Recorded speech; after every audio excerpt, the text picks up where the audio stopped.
Hey everybody, welcome to Getting Angry. Here it's Friday, June 5th. I'm your host, Hank Linderman. I'm running for Congress here in Kentucky's 2nd District. As you all may be aware, I don't have a primary this year, so I'm already the Democratic nominee, and I'm very excited about that. Boy, I sure hope we don't have any problems today, but it's been going that way. Anyway, I'm glad you're here. What you're looking at right now, by the way, is a bald eagle juvenile who showed up on my neighbor's porch this afternoon. So that picture was taken not very, very long ago. Hi, Barbara. How are you doing? And really glad you all are here. So let's see. So much to talk about. Hi, Dennis. And remember, today is Friday, so it's the last day of the week for me. I get to have a cocktail if I want after this. So much to talk to you all about. And Bill is here reminding us, please, I know it's a hassle, but please, if you share this event, then it gets our numbers up and helps us stick around a little bit longer and helps us spread our message. So I really appreciate it if you all would do it. And by the way, when you share, if you can select start a watch party, that's even better. Hi, Nancy. How are you all doing? Well, let's look at what's going on.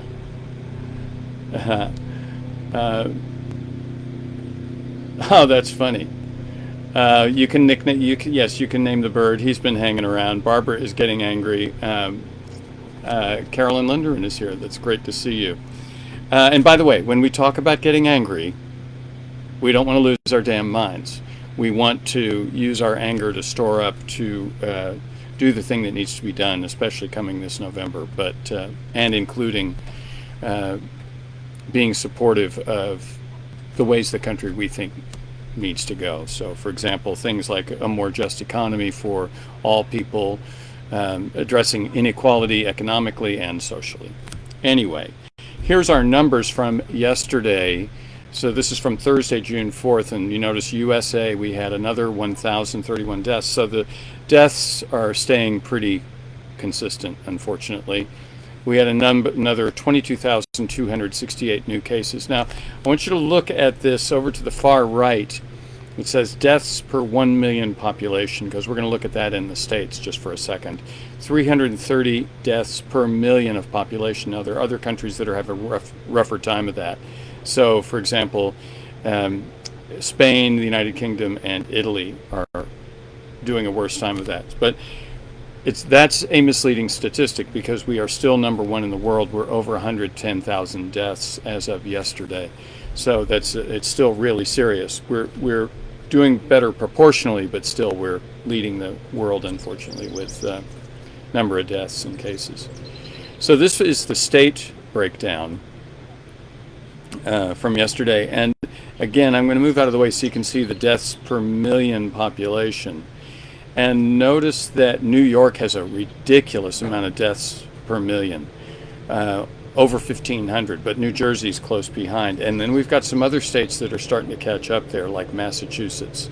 So I think what this is showing is now, right now, New York has a very low amount of new deaths and new cases compared, but they had a terrible beginning of the pandemic. Now we're seeing other states catch up. So look at that, 1,700. New York is now, instead of being the number one in new cases, it's number 4 behind California, Texas, and Florida. So be aware of that. We are not close to getting rid of this virus yet. There was some good news today with the economy.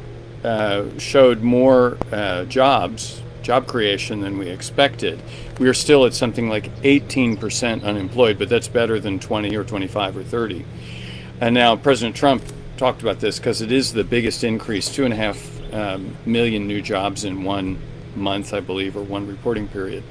And he's very excited. This is the greatest numbers in history, but the numbers are a little bit misleading. And there's a danger with these numbers getting better that then the government will say, well, now we don't need to be so helpful to the people who still don't have jobs. So we really want to be careful with that.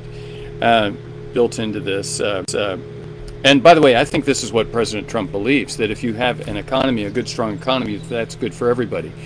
And I think if you're wealthy, it's easy to believe that. If you're doing well in the stock market, it's easy to believe that the country's doing well because look at that number on the stock market.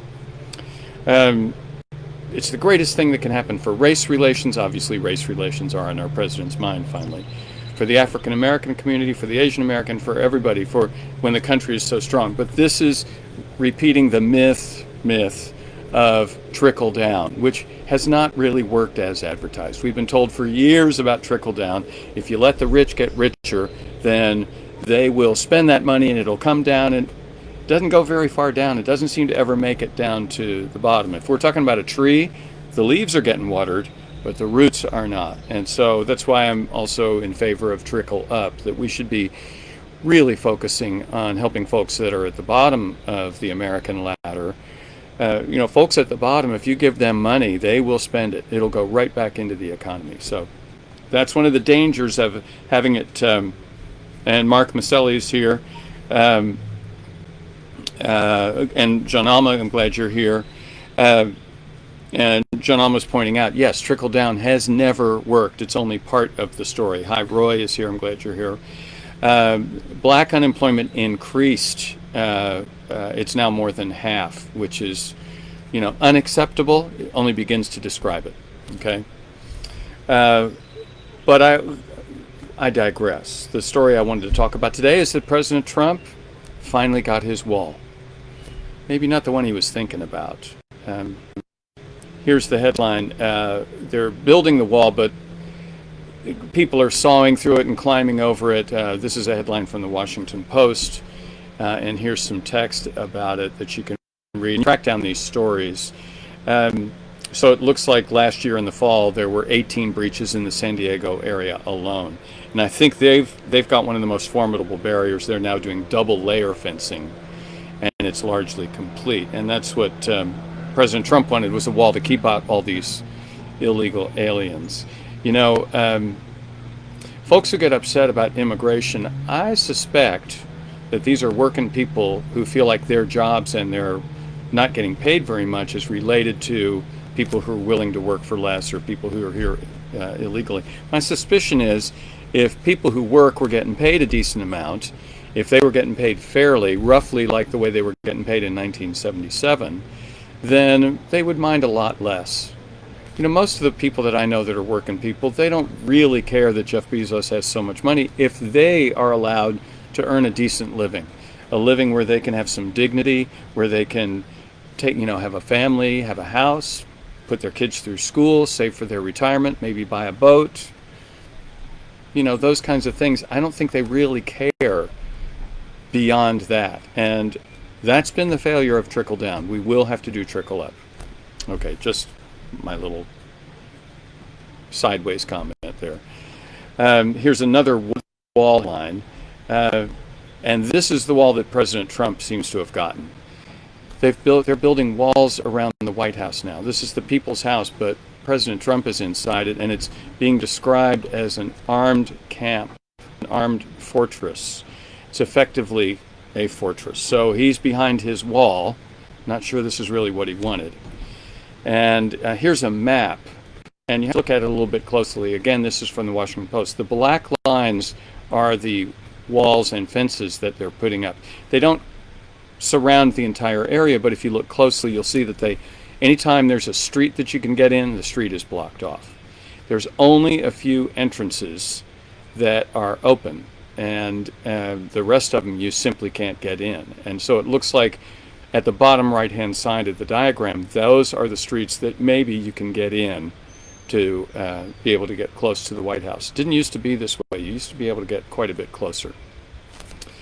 Let's debunk some rumors, because there have been a lot of rumors. And, the right-wing media in particular kind of looks for something that they can blow out of proportion. And one of the things they've been blowing out of proportion is the idea that, and President Trump did this as well, the idea that Antifa, which stands for anti-fascists, should be called a terrorist organization, and they're behind turning the protests into into violence and into looting and this sort of thing. Well, first of all, Antifa is not really an organization, so to speak.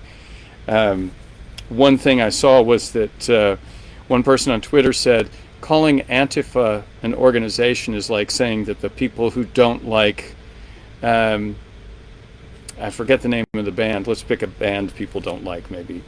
I apologize if I'm offending anybody, but it's like saying the people who don't like Nickelback are an organization. So Antifa is just a very, very loose set of ideas. They don't have meetings, they don't have organization, and to name them a terrorist group and to blame them for what's going on is terrible. I'm not sure why the sound is cutting in and out. I really don't know why. And I'm not sure what I can do about it. Are we okay? Let me know if you all are hearing me. Well, I'll stay here for a moment and see if that settles things down. So one of the rumors is that bricks are being put... Carl Wilson, he made me laugh. I couldn't think of it. It was supposed to be the Dave Matthews Band, I think was what the person on Twitter said. Anyway, one of the rumors is that there are pallets of bricks that are showing up near where protests are occurring. And those protests are, the bricks are being put there so that protesters led by Antifa have some bricks to throw, at police, which is just a bit ridiculous. So if you want to, you can go to BuzzFeed and look at this, and they kind of tear this apart. And here's an example. So this is I believe this is on Ventura Boulevard in Los Angeles. And the idea was that, hi John, hi Janaquin, hi Mary, hi Monica, I'm glad you're here, hi Jim. Billy McNichol says Nickelback is indeed a terrorist organization. Their only wish is to destroy and terrorize our eardrums. Very funny. So you can see these displays right here of, these were supposed to be storage locations for rocks for you to throw at police or to throw at buildings. That's not what they are at all. Those are wire frames that they fill up with rock. They're barriers to protect a Jewish community building. And you'll see if you go through this article, you'll find there's all kinds of debunking. It's almost always a store owner bought some bricks and they're getting ready to do remodel and they just haven't gotten around to doing it, or there's a construction site and that's why the bricks are there. So it's not about that. Let's see what this terrorist headline.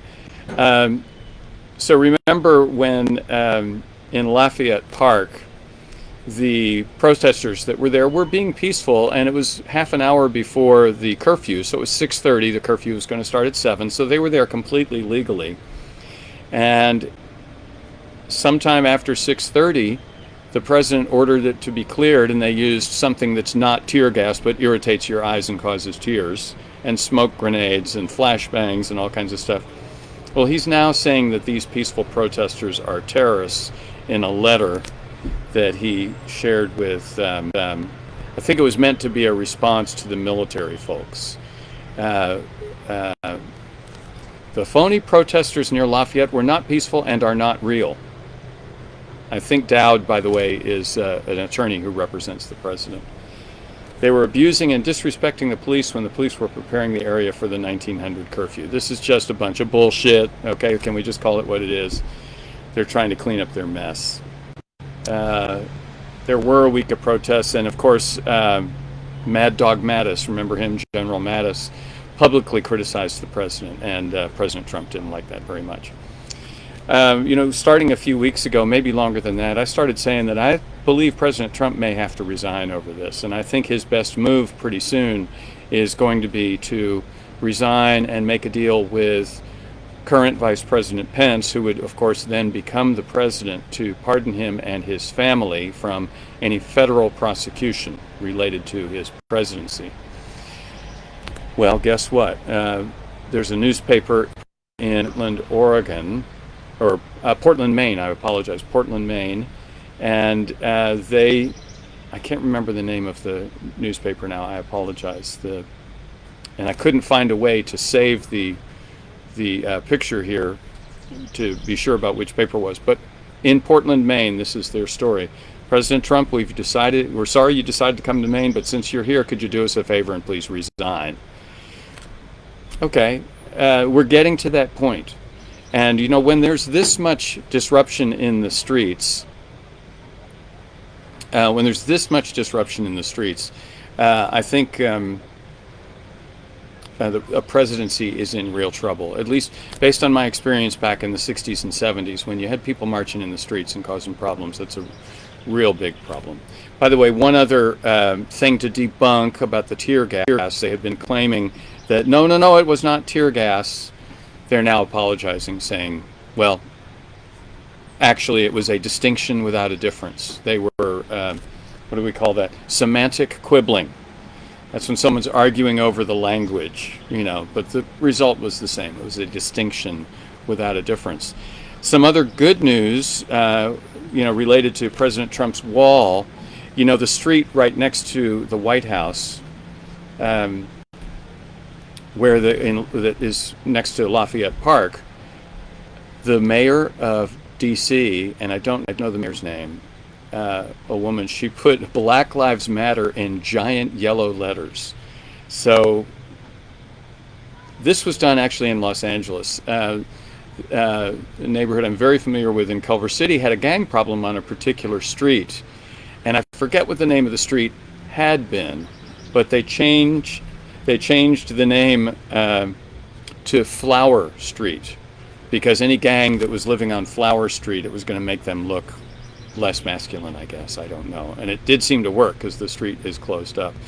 So similar sort of thing. They're now talking about naming this street Black Lives Matter Boulevard, but someone else suggested, well, Lafayette was someone who helped our nation from France, General Lafayette. And he would be okay with calling it something else, but we should still honor him. So they said Lafayette People's Park. They want to rename the park that. This, of course, will irritate President Trump to no end to have Black Lives Matter in giant yellow letters. How soon will it be before he has that cleaned out magically? Let's change subjects real quick. Some good news for people who work. The largest and most successful company in the world is Apple. They're the most profitable, I believe, also. And they have learned that automation doesn't match human skill. So, and I think one of the comments is when things go wrong with automation, they really go wrong. It's unpredictable. So look at this. So robotics and automation is fantastic, and it's amazing when it works. But when something breaks, God knows what will happen. So I think that's very good news. We still need people to work. So, I have a friend who says he works because otherwise he'll become a menace to society. Of course, most of us have to work just to earn a living. So I think that's good news. I'm going to go back up here. Thank you as always. You can help out if you have if you've got a Venmo account. Let me show you our QR code. And Monica, nice to see you. Sorry you got to go. If you've got a Venmo account, and some of you have been taking advantage of this, and I really appreciate it, you can aim your smartphone at that with your Venmo open, and that'll give you an opportunity to contribute. The reality is to be a candidate costs money. This is my endorsement from the Labor Council. I've also got an endorsement from the UAW, and I'm very pleased to have that. Let's see, where's my indivisible endorsement? Here we go. Coming up. Any second. Yeah, I can see things are a little bit slow. Sorry about that. And anyway, I think we may have been able to. We've gone about as far as we can go showing all this stuff. I'm going to show you the picture of the bald eagle one more time. This guy showed up on my neighbor's porch. There he is. David, thank you for being here. By the way, if I say something that's not true, please point it out to me. I don't want to tell you something that's not true. I don't want to knowingly tell you something that's wrong. So I'm not going to be offended if you come with some information that I need to know that's contrary to what I've been telling you or something I've missed. So I really appreciate it. I'm going to give you a very pretty view and say goodbye until, until Monday. I hope you all are safe. this weekend. I'm going to be in Danville tomorrow. By the way, if you're in the Danville area, there's going to be a march in support of Black Lives Matter. It's going to start at 9:45 near City Hall. I'm planning on being there. I'll have my mask with me. We'll keep our distance. And I hope to see you there. All right. Love to all of you. Take care. Have a great weekend.